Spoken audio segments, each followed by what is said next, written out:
वन्देऽहं शिवचिरपदाकं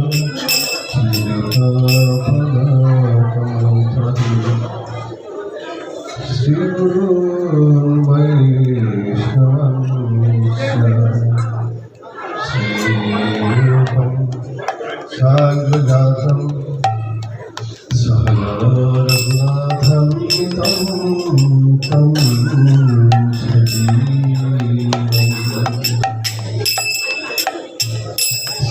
साद्वैतं सावधूतं परिजनसहितं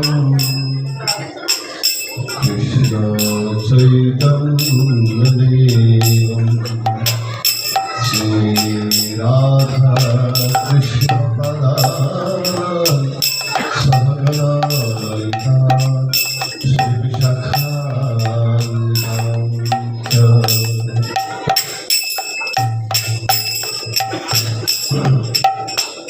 भजहु मे मन श्रीनन्दनन्दन अभयचरणरविन्दरे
कृष्ण कृष्ण कृष्ण हरे हरे हरे राम राम राम हरे हरे।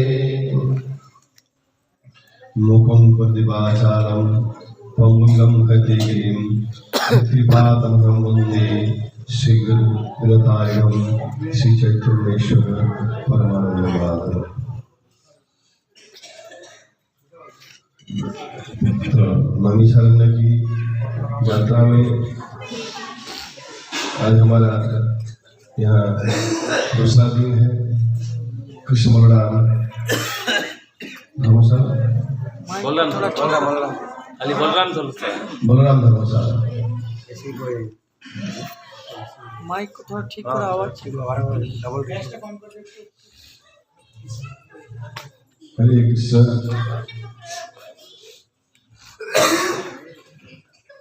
तो बड़ी सुंदर व्यवस्था है यहाँ के। तो मुझे लगता है सेवक लोग यहाँ थोड़ा आराम में रह पा रहे हैं। किसी को कुछ रहने का कष्ट नहीं होना चाहिए। यहाँ जो व्यवस्था के अनुसार बड़ी सुंदर वातावरण भी है। तो आज हमने चक्रतीर्थ दर्शन किया और गोमती में चक्रतीर्थ को प्रणाम की, पानी छिड़काया और गोमती में स्नान भी किया। हो सके संभव हमारे रहते वक्त चक्रतीर्थ में भी स्नान कर सकते और अच्छा है। चक्रतीर्थ आवाज थोड़ा सेट करना चाहिए, आवाज थोड़ा अधिक हो रहा है। कम करो शिव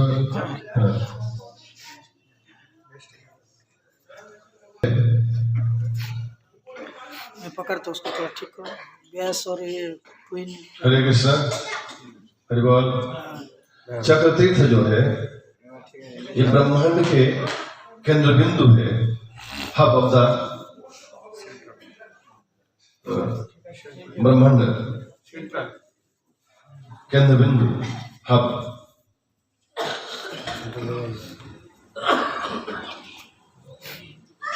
तो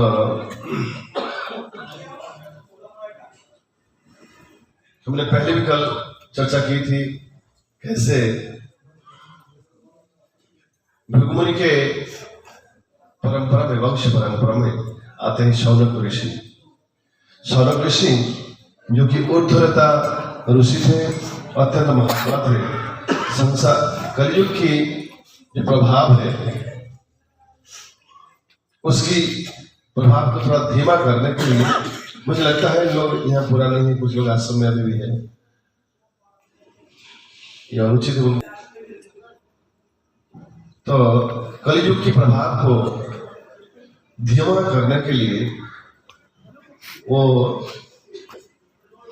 त्रिवेणी में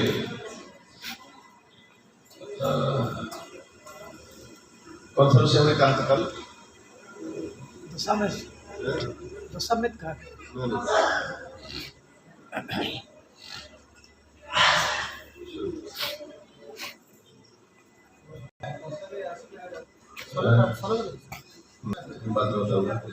तो वहाँ लेकिन और उनके अनुगमन करते हुए 88,000 ऋषि वहाँ एकत्रित हो गए। ये सारे के सारे ऊर्ध्वरेता मुनि ऋषि थे। ऊर्ध्वरेता शब्द का अर्थ है, कल हमने चर्चा की थी, जब रेत को निम्नगामी होने नहीं देते हैं उसको ऊर्ध्वगामी कराते हैं, जो कि मुक्ति के मार्ग को पहुंचाता है, मुक्ति के द्वार खोल देता है। ब्रह्मवस्तु को ऊर्ध्वगामी कराते हैं, उनको ऊर्ध्वरेता कहा जाता है। ब्रह्मचारी, वैष्णिक ब्रह्मचारी। तो सारे एक रास्ते हरिवल रोसे के रास्ते यह जब वो यज्ञ अनुष्ठान भजन साधन शास्त्रार्थ कर रहे थे धर्म कार्य, उनको जब जैसे कुंभमेला आता था उनको थोड़ा व्याघात होता था। तो लोग जाकर भगवान से बेणी माधव से प्रार्थना की। तो बेणी माधव भगवान ने कहा मैं मेरा चक्र जो सुदर्शन चक्र प्रेरण करूंगा, इसका अनुगमन करो। ये जहाँ जमीन पर प्रवेश करेगा समुद्र वही श्रेष्ठ स्थान अनुकूल स्थान है, वही जाके धर्म अनुष्ठान करो। तो सारे 88,000 मुनि ऋषि चक्र के अनुगमन करने लगे और चक्र आकर यहाँ नैमिषारण्य में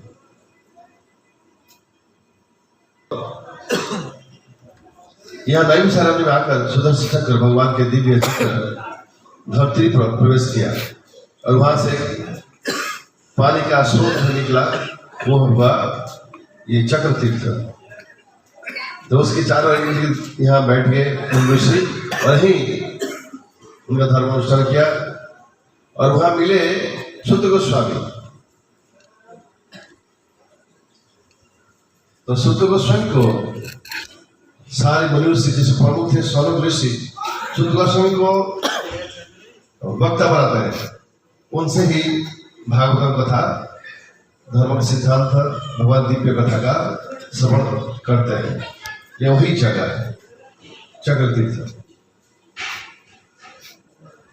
और शुद्ध गोस्वामी इससे पहले जब सुखदेव गोस्वामी गंगा के तट पर शापग्रस्त ब्रह्म शाप से शापित महाराज परीक्षित को 7 दिनों तक अनवरत श्रीमद् भागवतम की दिव्य संदेश अमृतमयी वाणी अमर पुराण कथा में श्रवण कराए।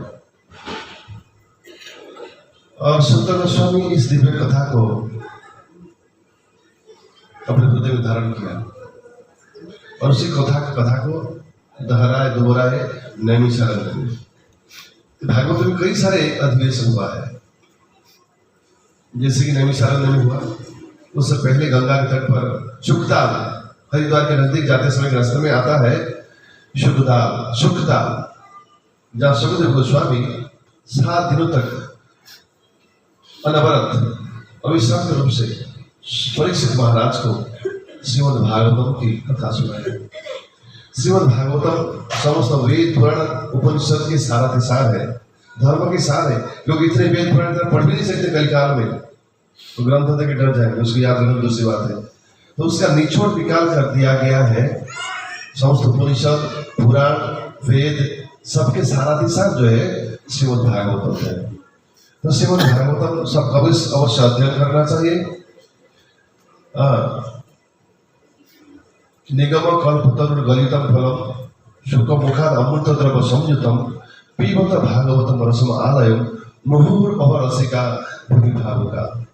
मेरे प्रिय भावुक रसिक भक्तों, वेद रूपी कल्प वृक्ष के सुख का फल जो है श्रीमद् भागवतम है, अत्यंत मीठा है।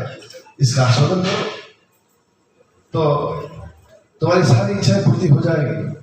और इस जन्म पश्चात तो भगवान के दिव्य धाम भगवत धाम गमन कर सकोगे, तुम्हें संसारी बंधन से मुक्ति मिल जाएगी। तो इस अमल पुराण की कथा या नैमिषारण्य में 88,000 मुनि ऋषियों के उपस्थिति में श्री शुद्ध गोस्वामी संपन्न की भागवतम का महान स्थान जो है नैमिषारण्य में। तो इससे और एक अधिवेशन हुआ था सुखताल, हरिद्वार के नजदीक स्थान है। फिर कभी हम मौका मिलेगा तो वहां जाएंगे। हरिद्वार ऋषि के जाते रास्ते में आता है सुखताल, जहाँ सुखदेव गोस्वामी 7 दिनों तक गंगा के तट पर बैठकर परीक्षित महाराज को श्रीमद् भागवत की अमृतमय संदेश श्रवण करवाए। और एक अधिवेशन हुआ था गोवर्धन की तलहटी पर। तलहटी मतलब गोवर्धन के नीचे दो, और वहां वक्ता थे कौन कहेगा? श्रोता थे श्री कृष्ण भगवान की सारी रानियां, वक्ता थे उद्धव जी। और भागवत एनीवे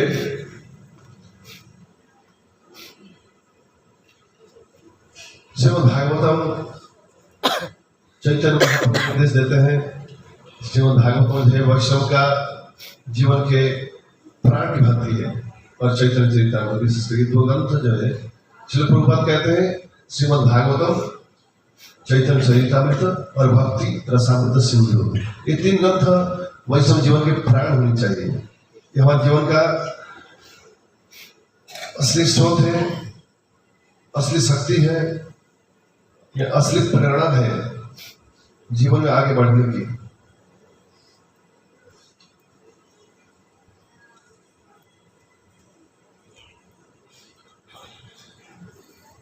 पहले भगवान बलराम की कथा यहाँ थोड़ा बताता हूँ, फिर भागवतों की महात्म्य श्रवण करेंगे। जब भगवान श्री कृष्ण जब 10.5 साल के हुए तब मथुरा आए, गोकुल वृंदावन छोड़कर मथुरा आए। मथुरा में रहे कितना साल? 18 साल। जब लगभग 28 साल हुए तो मथुरा छोड़कर चले गए द्वारका। द्वारका में रहे कितने साल तक?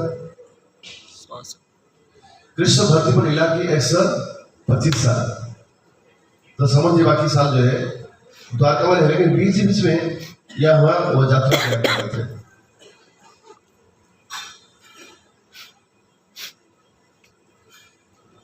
जब द्वारका चले गए कुछ साल के बाद ऐसा महसूस हुआ कि धरती पर और भी कुछ असुर जो है बचे कुछ रह गए हैं, उनकी विनाश करना अभी जरूरी है, उनका वध करना। दंतवक्र हमने सुना होगा, शिशुपाल और दंतवक्र। गोलोक में जय विजय दो द्वारपाल थे भगवान के वैकुंठ में। ये द्वारपाल के साथ 4 कुमारों का एक बार आमना सामना हुआ था। अब पता है सबको ना, 4 कुमार छोटे छोटे ब्रह्मज्ञानी ऋषि है, ब्रह्मर्षि है। एक समय वैकुंठ में प्रवेश करना चाहा तो ये द्वारपाल उनको रोक लिया। ये दिगंबर रहते थे, लेकिन देखने में लगते छोटे बच्चे, ब्रह्मा जी ने भी शब्द दे दिया कि उनकी बात नहीं मानी। तो छोटे बच्चे लगते, लेकिन है ब्रह्मर्षि, तो ऐसे ज्यादा बच्चे हैं तुम लोग नहीं जा सकते हो। लड़ी वैकुंठ पर रहकर भी इतनी अज्ञानता, हमें रोकते हो, तुम्हें हम साथ देते हैं, तुम राक्षस बन जाओ। फिर लंबी कथा भगवान आते हैं, फिर समझौता सब समाधान करते हैं कि मेरी इच्छा थी लीला करने की, लेकिन मेरे साथ लीला मतलब किसी में लड़ाई करूं, कुछ अद्भुत लीला करूं, ताकि आने वाले युग में लोग उसको याद करें, उनके हृदय की शुद्धिकरण हो, उनको मुक्ति प्राप्त हो, वे धाम लौट कर आए। तो उसमें सहायता करने के लिए मुझे शक्ति चाहिए ना। जैसे कि हाथी के साथ मच्छर की लड़ाई नहीं होता है, हाथी के साथ हाथी या थोड़े कम शक्तिवान हो तो ठीक होता है, लेकिन हाथी के साथ मच्छर की लड़ाई का मजा नहीं आता है। मैचिंग थोड़ा बहुत होना चाहिए। इसलिए मैंने सोचा कि जय विजय वैसा लड़ाई करेंगे तो अच्छा होगा। इसे मेरी इच्छा से मुझ जाओ धरती में, तुम लोग असुरी शरीर प्राप्त करो, तुम्हारी मुक्ति में कराऊंगा। तो जय विजय सत्ययुग में क्या हुए? हिरण्यकशिपु और हिरण्याक्ष, 2 भाई। हिरण्याक्ष का उद्धार कौन किया था? भगवान वराहदेव। केशवधृत सुकर रूप जय जगदीश हरि। त्रेतायुग में जय विजय किस रूप में प्रकट हुए? रावण और कुंभकर्ण, 2 भाई। और इनका उद्धार किसने किया? सीतापति रामचंद्र की, भगवान श्री रामचंद्र इनकी उद्धार की। भगवान अलग अलग रूप में अलग अवतार लेते हैं, है मूल भगवान वही एक ही, लेकिन अवतार में अलग रूप धारण करते हैं और लीला अलग अलग करते रहते हैं। व्यक्ति वही है। फिर उसके पश्चात द्वापर युग में वही जय विजय शिशुपाल और दंतवक्र किसके रूप में अवतार होते हैं? शिशुपाल दंतवक्र। शिशुपाल और दंतवक्र। शिशुपाल उनके मौसी का लड़का था। शिशुपाल जन्म से इतना दुष्ट था, उनकी मौसी को पता था कि कृष्ण उनके जो बहन की लड़का है उसके साथ शिशुपाल का वध होगा। तो उनकी मौसी ने किया था इस शिशुपाल को माफ करना कन्हैया। तो कृष्ण कहा था मैं शिशुपाल की सब गलती माफ करूंगा, मौसी चिंता मत करो, लेकिन 100 के बाद जब अधिक करेगा तब मैं माफ नहीं कर पाऊंगा। 100 टाइम्स उनको एक्सक्यूज छोड़ दिया था। जब महाराज युधिष्ठिर राजसूय यज्ञ की व्यवस्थापना की, वहां अग्र पूजा के लिए युधिष्ठिर दुर्योधन सभा सहदेव ने प्रस्ताव रखा कि भगवान श्री कृष्ण की अग्र पूजा होनी चाहिए, ये उचित होगा। तो उनकी बात में सभी लोग मान गए। तो जब भगवान श्री कृष्ण की अग्र पूजा किया गया, शिशुपाल जो है ईर्ष्यालु व्यक्तित्व है, राक्षस स्वभाव है, जिसकी जैसे स्वभाव होता है, एक व्यक्ति को पहचान कैसे पहचानना है, तो उसकी एसोसिएट्स कैसे है, उसकी मित्र सर्कल कैसा है, उससे मालूम पड़ेगा व्यक्ति कैसा है। सात्विक व्यक्ति के मित्र सात्विक होते हैं क्योंकि उसमें सात्विकता रुचि है। राजसी व्यक्ति के मित्र राजसी होंगे और तामसी व्यक्ति के संगी तामसी होंगे। साधु के मित्र साधु होंगे और साधु के मित्र असाधु होंगे। यही नियम है प्रकृति के। तो खैर उसके सारे मित्र जो है सब असाधु राक्षस थे शिशुपाल के। तो इसलिए क्या की, कृष्ण को गाली देना, अपमानित करना कोशिश। बड़ी सभा में खड़े होकर कहा, अरे ये तो चोर है, ये कायर है, ये ग्वाला है, ये झूठेबाज है, रणछोड़ है। बहुत कृष्ण कहा, पांडव बहुत, भीम तो बहुत क्रोधित, अभी इसका मैं खत्म कर दूं। भीम को तो कुछ ऐसा पकड़े खत्म। 10,000 हाथी का बल था भीम के पास। 1 लाख भोजन इतना करता था, बाकी पांडव 4 पांडव जितना खाते थे, ये अकेला उतना ही खा लेते। एक काम भी ऐसा किया ना, महाभारत लड़ाई में देखिए अधिकतर भीम ने ही सब काम किया है।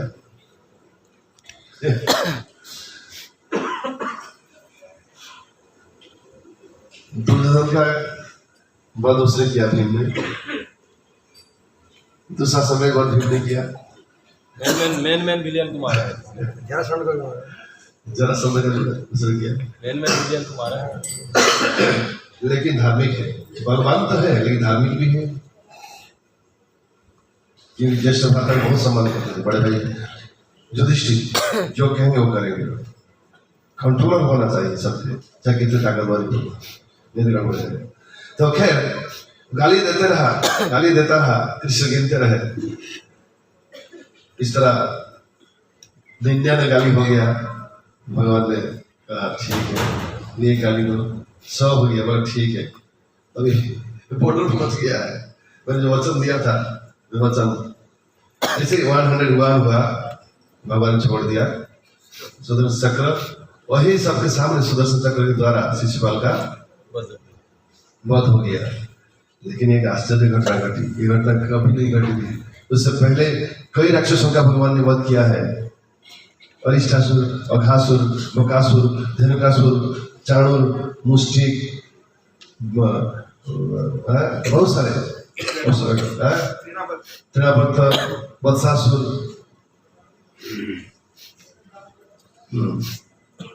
परंतु केसी, धेनुकासुर, बहुत असुरों का वध किया है। लेकिन जब शिशुपाल का वध किया सबके सामने, सब लोगों ने क्या देखा, शिशुपाल के शरीर से एक दिव्य ज्योति निकली। ये ज्योति निकलकर कृष्ण के शरीर में समा गया। इसका मुक्त हो गया शिशुपाल। असल क्योंकि शिशुपाल जो है जय विजय के एक है, उसमें जय है या विजय जो भी है, वैकुंठ के तो भगवान की इच्छा से वो लीला करने यहाँ सहायता करेंगे, लीला करेंगे तो चाहिए भी। एनीवे, तो और एक बचा दंत वक्र। भगवान श्री कृष्ण मथुरा से चले गए द्वारका। दंत वक्र से द्वारका थे विदुरथ, ये दोनों आए थे कृष्ण को कृष्ण से लड़ाई करने को, मारने के लिए। दंत वक्र शाल्व का मित्र है दंत वक्र। जब शाल्व का वध हो गया, दंत वक्र बहुत क्रोधित हो गया, कृष्ण को मारने के लिए आया ये मथुरा। तो भगवान श्री कृष्ण द्वारका से आ गए इसे लड़ाई करने दंत वक्र के साथ। दंत वक्र के साथ भारी लड़ाई हुई। भगवान ने एंजॉय किया लड़ाई। भगवान जब ये कंस के धनुर्यज्ञ ये में उत्सव में कंस कृष्ण को मारने के लिए आमंत्रण भेजा था। हरे कृष्ण कृष्ण कृष्ण हरे हरे, हरे राम राम राम हरे हरे। कृष्ण को मारने के लिए कंस ने आमंत्रण जाता छल करके अक्रूर को भेजा था। अक्रूर जी की वृंदावन यात्रा और की तरह सुंदर लिखा है। अक्रूर जी जब जा रहे हैं कैसे याद कर रहे हैं कि मैं जब कृष्ण पास पहुंचूंगा, वो रास्ते में देख रहे हैं कि कृष्ण बलराम गाय चरा के लौटे हैं, उनके सुंदर चरण चिन्ह का निशानी है। उनको याद कर कृष्ण देखकर किसी ध्यान कर रहे हैं वृंदावन यात्रा के समय। और जब पहुंचे अक्रूर जी सोच रहे हैं मैं कृष्ण के रिश्ते में चाचा लगता हूँ, हाँ? और मैं जब वहां वृंदावन पहुंचूंगा कृष्ण बलराम कहेंगे चाचा, हाँ? तो मेरा जीवन धन्य हो जाएगा। क्यों? मैं भगवान जो कभी किसी व्यक्ति को रिकॉग्नाइजेशन करते हैं, चिन्ह पहचानते हैं कि ये मेरे व्यक्ति है, तो उसे बहुत आनंद लगता है, तो मेरा जीवन सफल हो जाएगा। इस तरह भगवान के दिव्य बड़े सुंदर ध्यान करते हुए अक्रूर जी वृंदावन गमन की और कृष्ण बलराम को लेकर आए धनुष यज्ञ में। और यहाँ धनुष यज्ञ में पहले से कंस ने इंतजाम कर रखा था, ये मल्ल योद्धा चाणूर मुष्टि, चाणूर मुष्टि के सामने ये दो महाहस्ती जैसे, ये दो चिट्ठी जैसे लग रहा है, इतने विशाल व्यक्ति के सामने नहीं है। लेकिन जब कृष्ण चाणूर या मुष्टि का मुष्टांग करते हैं, उनको लगता है इंद्र की वज्राघात हो रहा है। और जब चाणूर या मुष्टि कृष्ण को मारते हैं, उनको लगता है मुझे खुजली कर रहा है। यही भगवान की दिव्यता है, उनको कुछ नहीं होता है। कुबला पीट रखा था एंट्रांस में, प्रवेश द्वार में, उसको भी पाठ पढ़ाया, उसे बंद कर दिया कृष्ण ने। कुबला नाम के हाथी था, पागल हाथी, बोला वो पहले जैसे एंट्रेंस करेगा उसने कृष्ण बलराम को पटक के वहीं मार देना। पकड़ा हाथी कृष्ण बलराम को, लेकिन उसका ही हाथी का ही वध कर दिया कृष्ण बलराम ने। फिर जब यज्ञ में प्रवेश किया, धनुष यज्ञ वहां मल्ल जो था खेल के नाम में छल करके लगा दिया कृष्ण बलराम को। इन सब मल्ल जो था को लोग देखेंगे, आनंदित होंगे, गेम होगा। लेकिन असलियत उनका उद्देश्य था इस मल्ल योद्धा के नाम पर चाणूर और मुष्टि लगा देना और कृष्ण बलराम को वहीं खत्म कर देना। कंस के ही दुष्ट योद्धा था, लेकिन कृष्ण बलराम ने बड़ी आसानी से कृष्ण चाणूर और मुष्टि का वहीं उद्धार करवा दिया। और बाद में बारी आई मामा की। मंचारू पड़ी मामू बोले, मंचार बड़ी मामा बोले, मते तो दही हो रखी। फिर मंच पर चढ़े गए कृष्ण, मामा को घिस कर लाए, फटक फटक के मामा को मारा। कंस के इतने दिनों की दुष्ट सारे योजना जो कंस, श्रीमद् भागवत में 10वें स्कंध में लिखा है, कंस इतना ध्यान किया था, वो 24 घंटा कृष्ण का ध्यान करता था, लेकिन ये ध्यान अनुकूल नहीं है। और अनुकूल किससे कहते हैं? प्रेम से। अब देखिए, ये चाणूर और मुष्टि मार रहा है, कृष्ण हंस रहे हैं। जब मुस्ताखत हो रहा है ना मल्ल युद्ध में, मुष्टि मारा मुक्का, कृष्ण हंस रहे, उनको हंसी आ रहा लग रहा है, लेकिन तो भी ये भक्ति नहीं है, अनुकूल भक्ति नहीं है। मैं यह जसोदा कान रगड़ा, लाभ मारा, कृष्ण रो रहे हैं, कृष्ण कहने यह अनुकूल भक्ति है। बड़े विचित्र सिद्धांत है शास्त्र की। मारा, रगड़ा, धमकी दी, डंडा दिखाया, कृष्ण डर से रो रहे हैं, तो भगवान आनंद लग रहा है, बोलिए भी मुझे प्रिय है। गोपियां गाली दे रहे हैं, तुम लंपट हो, तुम चोर हो, तुम धोखेबाज हो, मिथ्यावादी हो, तुम बोलते हो आओगे फिर दूसरी जगह चले जाते हो, गलत आदमी हो तुम। कृष्ण कहते हैं मुझे वेद का स्तुति जैसा लगता है, मंत्र से ब्राह्मण जैसे स्तुति करते हैं, गोविंद नमादि पुरुषम तमो। गोपी की गाली है, मुझे इतना आनंद देता है, वेद का श्लोक इतना आनंद नहीं देता है। क्यों? गोपियां जीवन में कुछ भी नहीं जानती है कृष्ण के अलावा, इतने गाढ़ प्रेम करते हैं। उनकी गाली है प्रेम के फल का उपहार है। और यहाँ ये चाणूर और मुष्टि जो मुक्का मार रहे हैं, कृष्ण हंस रहे हैं क्योंकि अच्छा लग रहा है, भले लेकिन ये अनुकूल भक्ति नहीं है, बस विचित्र भक्ति की सिद्धांत है। तो समझ में आ रहा है? इस तरह कंस का उद्धार कर दी शिशुपाल।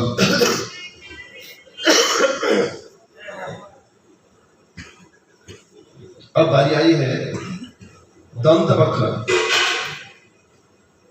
और विदुरथ। मथुरा में आक्रमण किया, कृष्ण आए, दंत वक्र विदुरथ का भी उद्धार कर दिया। और उसके बाद महाभारत की लड़ाई का शुरुआत हुआ। कृष्ण को दुर्योधन भी आया था सहायता मांगने के लिए, मामा शकुनी की सलाह से, और आकर सिर पर बैठा घमंडी व्यक्ति अर्जुन महा व्यक्तित्व है, महारथी है, लेकिन नम्र है। नम्र व्यक्ति चरण के आश्रय लेते हैं महात्मा के। भगवान कृष्ण के चरण के पास बैठे और कृष्ण जोगनिद्रा में थे जानबूझकर।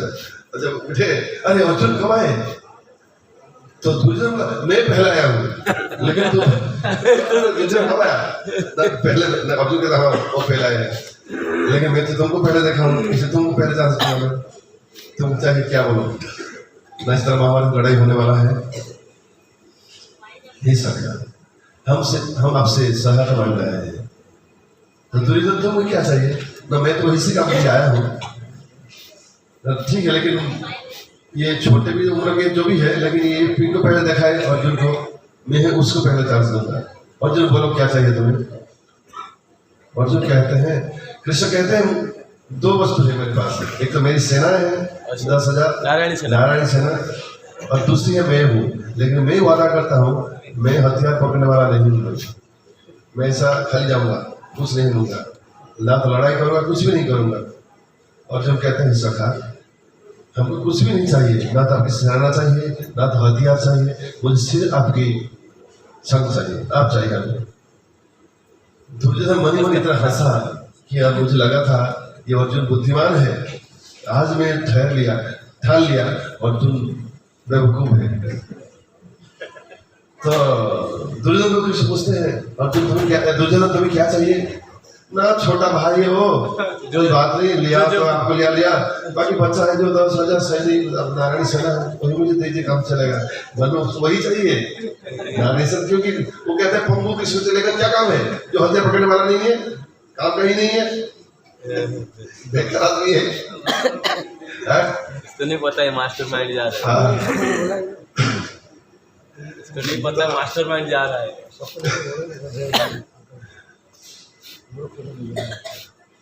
एक बार अभी पसंद मत हो जाएगा, शरीर के सारे अंग स्ट्राइक किया, क्या कुछ काम वाम नहीं करेंगे, ये पेट भी खाता है, कुछ नहीं करता है।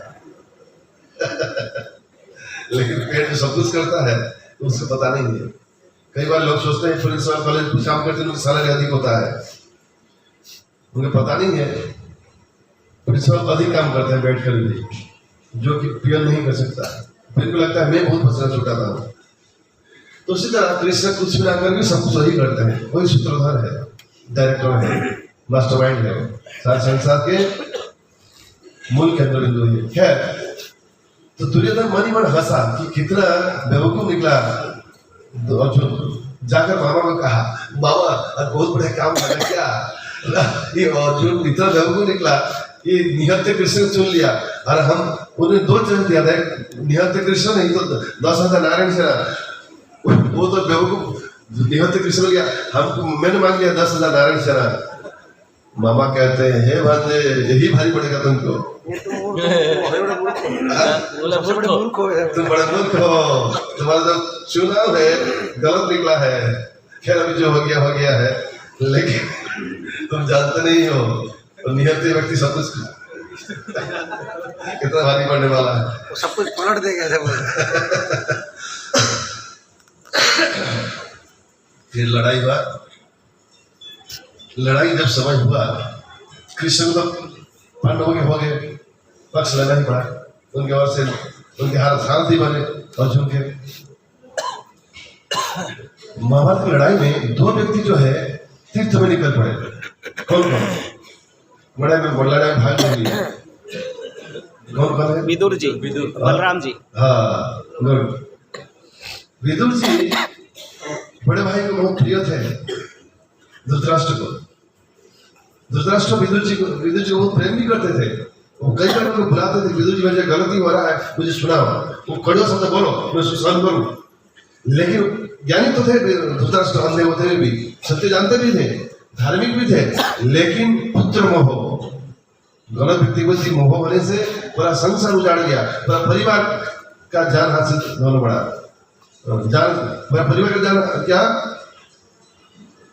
जान को हाथ से धोना पड़ा। तो क्या कहते हैं, क्या कहते हैं सीताचल को, एनीवे पूरा परिवार उजड़ गया, सब पुत्र मारे गए एक पुत्र के मोह के कारण। दुर्योधन उसका हीरो था, अगर दुर्योधन को त्याग करते महाभारत लड़ाई नहीं होता। बाकी सबने समझाना संभव था, जीती था दुर्योधन जो बड़ा था, सुई के नोक की जमीन देना नहीं चाहता था, इतने अहंकारी व्यक्ति हो। कृष्ण अर्जुन में लड़ाई ना हो इसके लिए बहुत प्रकार प्रपोजल दिया कि 5 पांडवों को खाली 5 गांव दे दो तो पूरा, बाकी पूरा ले लो। बोला वो भी नहीं दूंगा, गांव क्या है, बोला नोक, सुई की नोक का जितनी एरिया है जमीन वो भी नहीं दूंगा बिना लड़ाई से। इतने दुष्ट बुद्धि संपन्न था दुर्योधन। एनीवे, तो दुर्योधन जो है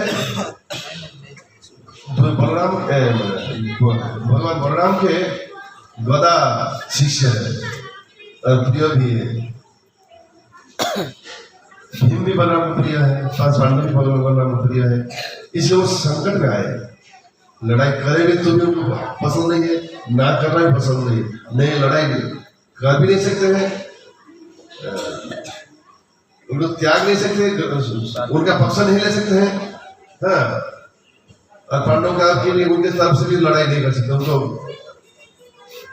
इसलिए उन्होंने अंत में चयन किया कि मैं इस महाभारत लड़ाई में रहूंगा ही नहीं, मैं तीर्थ यात्रा में निकल जाऊंगा। उसका विदुर जी भी लड़ाई में भाग ना लेकर तीर्थ में निकल गए थे, 2 व्यक्ति। भगवान बलराम कृष्ण भागवत में कृष्ण को किसके बात है हिंदी में, ये बांग्ला किसी भाषा में है। भगवान श्री बलराम के तीर्थ यात्रा, तीर्थ करते वक्त सुंदर सुंदर तीर्थ स्थान गए हो। हरे कृष्ण कृष्ण कृष्ण हरे हरे, हरे राम राम राम हरे हरे। तीर्थ यात्रा करते करते वो विभिन्न जगह दर्शन करते करते आप पहुंचे ये नैमिषारण्य में।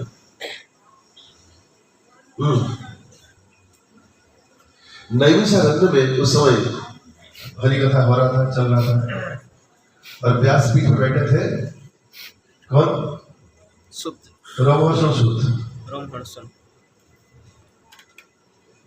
जिनका पुत्र नाम उग्रश्रवा है ना, उग्रश्रवा।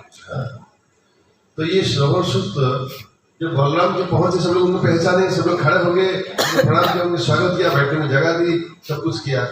लेकिन व्यास पीठ में जो बैठे हैं रोमहर्षण सूत, वो हिले नहीं कि कुछ भी रेस्पॉन्ड नहीं किया बलराम को। हालांकि व्यासपीठ में उठना साधारण तैयार, क्योंकि व्यास प्रतिनिधि उनको उठना नहीं पड़ता है, लेकिन कम से कम रेस्पॉन्ड करे, सम्मान करके स्वागत करे, हाथ जोड़कर, उन्हें कुछ भी नहीं किया। बलदाऊ को यह अपमान हुआ, उनने तिनका उठाई घास, उनका स्पर्श किया, वही उनका देहांत हो गया। सब लोग हाय हाय करने लगे कि हमारा मार्गदर्शन कौन करेगा, हमें कौन भागवत सुनाएगा, हरी कथा। तब उनके पुत्र जो कि पिता सभी में उनको व्यास समझ दिया और वही उनको मार्गदर्शन हरी कथा सुनाने लगे। ये घटना यही नैमिषारण्य में हुआ था। भगवान श्री नित्यानंद प्रभु भी नैमिषारण्य में आए थे तीर्थ करने के लिए।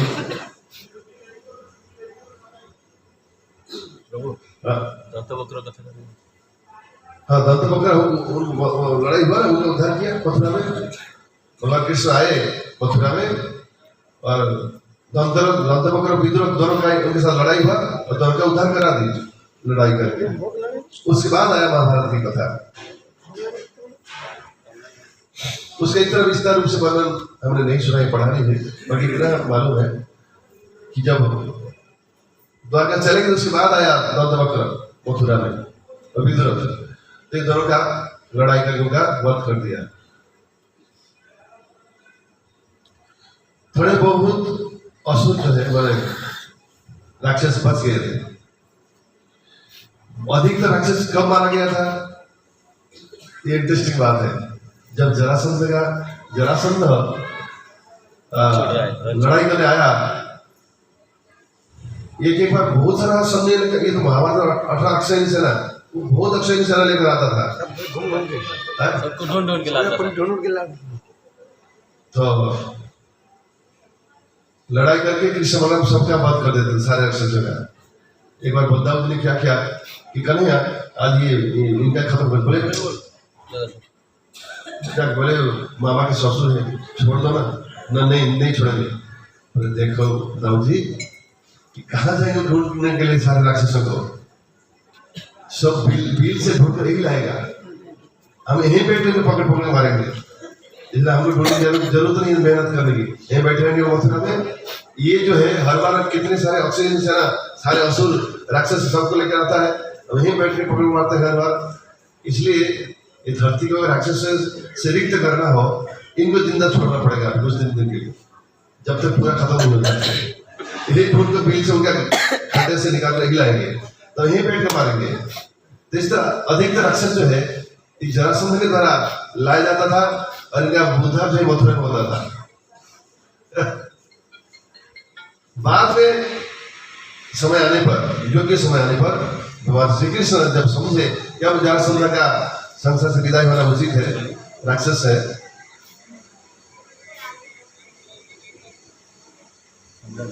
जरासंध कई सारे बहुत बड़े बड़े महान गुण था, लेकिन इतने महान गुण होते हुए भी उसिष्पा दंतवक्र और दुष्ट लोगों का संकट था, बुद्धि दुष्ट था, जिसके कारण उसको राक्षस कहा जाता है जरासंध। जरासंध की दो कन्या है, क्या नाम है, जो कि कंस की पत्नी है, क्या नाम है, जरासंध जो कंस के ससुर है, ये मगध के राजा थे जरासंध, बिहार के बदमाश जरासंध। जब ये दो कन्या है, जब कृष्ण के द्वारा 10.5 साल की उम्र में कृष्ण के द्वारा कंस मारा गया, उनकी दो पत्नी विधवा हो गई, फिर रोते हुए चले गए पिताजी के घर, जाकर कहा पिताजी हमारे पति का गुड बाय हो गया है। जरासंध बहुत क्रोधित हुआ, अस्थि और प्राप्ति, और मथुरा के ऊपर आक्रमण किया कृष्ण मारने के लिए। हर बार कृष्ण और बलराम मिलकर सब असुर को मार देते थे, राक्षसों को। इस तरह 18 बार आक्रमण किया था, 17 बार आक्रमण किया। जब 18 बार आक्रमण करने वाला था, कृष्ण ने कहा इस बार हम लड़ाई नहीं करेंगे। तो काल जमन बुलाया था जरासंध, और कृष्ण ने कहा अब हम लड़ाई नहीं करेंगे। तो लड़ाई से भागकर कृष्ण चले गए, तो उसके पीछे काल जमन चल रहा है, चल नहीं रहा था। काल जमन को 100 किलोमीटर स्पीड से दौड़ना पड़ रहा था कृष्ण को पकड़ने के लिए, मारने के लिए। लेकिन कृष्ण, वहां सुंदर वर्णन है, कृष्ण बड़े आराम से चल रहे थे, लेकिन उनका चलना जो है मन की गति से भी अति द्रुत है। उनको बहुत मेहनत करना नहीं पड़ा, आराम से चल रहे हैं, लेकिन उनकी तो गति कालजम को लग रहा था बहुत तीव्र गति से जा रही है, दौड़ रहा है, कालजम दौड़ रहा है, और कृष्ण बड़े मृदुमंद गति से चल रहे हैं। पीछे मोड़कर एक बार मृदुमंद हंस रहे हैं, मुस्कान। मुझे बेचारा कितना परिश्रम करना पड़ रहा है मुझे पकड़ने के लिए। और फिर आगे चले भगवान क्या बुद्धि लगाया, वो जो गिरना लगा है, मुचकुंद राजा जूनागढ़ में गुफा है, राधा दामोदर मंदिर में है उधर। उधर भी एक राधा दामोदर मंदिर के अंदर वो गुफा है, जूनागढ़। हाँ, जूनागढ़। तो वहां जाकर पीताम्बर ओढ़ के सो गए, सोए नहीं। वहां गुफा के अंदर भगवान कृष्ण ने देखा कि मुचकुंद राजा सोए हैं सत्ययुग से, स्वर्ग से लड़ाई करके। इसकी कथा बड़ी रोचक है। राजा मुचकुंद, अच्छा धर्म में कहा था दशरथ महाराज बीच में स्वर्ग जाया करते थे, इस शरीर में, सशरीर इसी शरीर में जाते थे। मैं भूल जाऊंगा भगवान श्री रामचंद्र जब उनका वैकुंठ वापस जाना था, अयोध्यावासियों को पूरा सशरीर वैकुंठ लेके गए, शरीर में जो डुबकी लगे चले पहुंच गए वैकुंठ में। भगवान श्री कृष्ण जब चले तो उन्होंने भी ब्रजवासियों को ससरी से कहा गया, ससरी लगे गए गोलक वृंदावन। तो ये मुचकुंद राजा इसी शरीर में स्वर्ग जाया करते थे, महाराज दशरथ इसी शरीर में स्वर्ग जाया करते थे, खट्टक महाराज इसी शरीर में स्वर्ग जाया करते, लड़ाई करने के लिए, हेल्प करने के लिए देवताओं को। मनुष्य जाते थे देवताओं को मदद करने के लिए। ये पढ़ा कि नहीं, सुना कि नहीं? देवताओं को मनुष्य की कभी मदद जरूरत पड़ता था। महाराज दशरथ जाया करते, खट्टक महाराज जाया करते, मुचकुंद राजा भी जाया करते थे। तो राजा मुचकुंद एक बार बहुत थक गए थे लड़ाई करके, तो देवताओं ने कहा, देवता को लेकर बहुत शक्ति है, दिव्य शक्ति है, तो कहा क्या क्या मदद करना, मुझे एक लंबा विश्राम से कोई डिस्टर्ब ना करे, मुझे जो डिस्टर्ब करेगा जैसे मैं आँख खोलूंगा तो जलकर आँख हो जाए। इसका जोर नींद आया है, कोई जगह देता की तरह कई बार लोगों को क्रोध भी आता है। मैंने सुना था एक बार एक आदमी गया था, उसको जरूरत था, उसको बुलाने गया था कि मीटिंग है चलो, वो लगा दिया था लाभा। फिर बाद में मालूम पड़ा मेरा गलती हो गया, नींद के प्रभाव के कारण। बाद में माफी मांगा, लेकिन उनको पता ही चला कि नींद की ये में था, असर में था। इसलिए नींदी जो नींदा हुआ व्यक्ति है जल्दी उसको जगाना, धीरे से जगाए और उसको कभी उसकी पिटाई ना करे तो व्यक्ति मर जाएगा। हाँ, जो सोया व्यक्ति उसको जगाना भी हो वो धीमे से जगाना चाहिए, वो जल्दी नहीं। तो मुचकुंद राजा वहां विश्राम कर रहे थे, भगवान श्री कृष्ण अपने पिता पर उनको उड़ा दिया और वो खुद अदृश्य हो गए, चिपकर है। ये काल जवन जो है दौड़ दौड़ कर पहुंचा और पीछे से गाली दे रहा था काल जवन, तुम क्षत्रिय का कलंक हो, तुम काय हो, तुम रणछोड़ हो। तब से भगवान नाम है रणछोड़ाई की जय, क्योंकि रण छोड़ के भाग रहे हैं। कोई भी क्षत्रिय जो है रण छोड़ के नहीं जाता, लड़ाई छोड़ जाता क्या? कोई कभी नहीं जाता। लड़ाई में मारेगा या मरेगा या मारेगा, दो से एक, लेकिन भागेगा नहीं, पीठ दिखाएगा नहीं। जो पीठ दिखाया तो वो कायर है। तो क्या है, तुम कैसे क्षत्रिय हो, क्षत्रिय नाम पे कलंक हो, तुम तो कायर हो। बहुत गाली दे रहा था काल जवन, रुको लड़ाई करो। लेकिन भगवान पीछे मुस्कुरा रहे हैं और आराम से जा रहे हैं। काल जवन बहुत दौड़ रहा, पसीना छूट रहा है पकड़ने के लिए, और गुफा के अंदर घुस गए। काल जवन ढूंढता रहा, भगवान श्री कृष्ण अपने पितामह निकालकर महाराज मुचकुंद जो कि सत्यजुग सोए उनकी जगह नहीं है, और जो जगह मरेगा। और किसको मारना है? किसको मारना है? एक कार्य में एक तीर में दो शिकार, इनके जगाना भी है, इसको मारना भी है। इसलिए पिता पर उड़कर चिपक रहे देखने के क्या घटना करता है। काल जब को लगा बहुत ढूंढने के बाद मिला, यही है वो बदमाश, लड़ाई छोड़ के भाग कर आया। कायर क्षत्रिय का नाम कलंक है, लड़ाई छोड़ के भागता है। वीर हो तो सामने आना चाहिए, छिप के भागता क्यों? नहीं तो शरण में जाओ, क्या है ये? तो बहुत क्रोधित होकर लगा सिरे पर लाथी, आंख खोल दिया मुचकुंद राजा ने। जैसे आंख खोला काल जवन जलकर राख हो गया। काल जवन को जीतना असंभव जैसा था, लेकिन उनका मारना भी था, बदमाश है। कभी लगता है पुलिस झूठ क्यों बोलता है? मेरा राधे साहब लोग पूछा था कि कभी भगवान झूठी बोलते हैं, क्यों बोलते हैं? तो उन्होंने कहा था या कभी कभी टेक्निक अप्लाई करते हैं, कुट नीति लगता है ये भगवान की, जिसे कुछ चक्र लगता है ना, क्योंकि लगता है गलत है। तो उन्होंने कहा था चोर बदमाश को झूठ बोलना पड़ेगा या उससे अधिक गलत तरीका अपनाना पड़ेगा उसको दंडित करने के लिए, नहीं तो संसार दूसरे लोगों को, कई हजार लोगों का खटिया खड़ा करेगा। इसे चोर को बदमाश को शासित करने के लिए झूठ या चक्र कूट चक्र प्रयोग करने का पड़ेगा, क्योंकि धर्म की रक्षा के लिए, लेकिन भौतिक सुख के लिए नहीं करना। तो ये तो जाकर उठकर बैठे तो भगवान श्री कृष्ण उनके सामने उपस्थित हुए। काल जवन ने बहुत स्तव स्तुति की भगवान मुचकुंद राजा, गलत बोला, राजा मुचकुंद ने बहुत सारे स्तव स्तुति प्रार्थना की भगवान श्री कृष्ण की, और इस तरह काल जवन का उद्धार हुआ। और वहां से फिर कृष्ण बलराम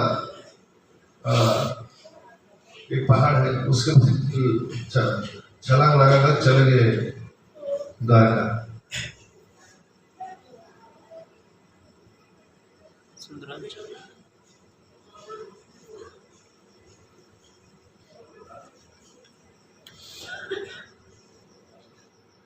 जगन्नाथ प्रभु कुछ बोलने का कथा कुछ नवी शरण में गए शीतल चरण प्रभु को हैं? कुछ बोले थे कुछ बोलेंगे आप ना बोलिए ना हाँ? देखते देखते निकल गया जो होता यात्रा घर लौटने वाले सो ध्यान करना चाहिए रोज मेडिटेट हम कहाँ क्या दर्शन किया क्या अच्छा जैसे हमको अच्छा लगा क्या महान वस्तु हमें रिले अनुभव हुआ कहाँ क्या कीर्तन हुआ कितना जोर से बड़े उत्साह से लोगों ने कीर्तन किया अभी वापस करने का है उनको खाना नहीं मिला ओ बाउल बाउल की कीर्तन करना है हाँ अभी हाँ बाकी है अभी 1 घंटे से तो कर रहे हैं 1 घंटे तो कर और